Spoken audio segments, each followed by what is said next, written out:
In 2008 and in 2009, some of us were warning about the potential risk of this government agency headed towards their statutorily mandated 2% capital reserve ratio.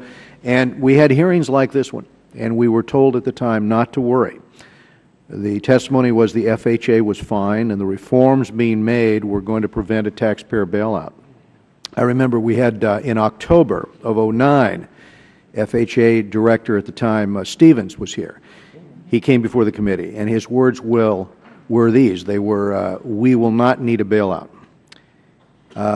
Secretary Donovan, in reviewing your prepared remarks, it's clear that you're laying out a very different scenario here.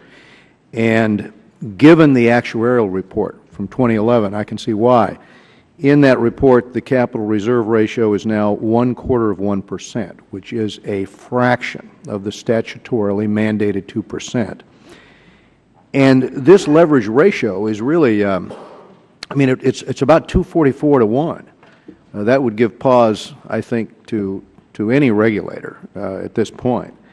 And so the obvious question that I think we hope to get answered as you lay out your plan is, what is next, Mr. Secretary? What is your solution for preventing a taxpayer bailout of FHA?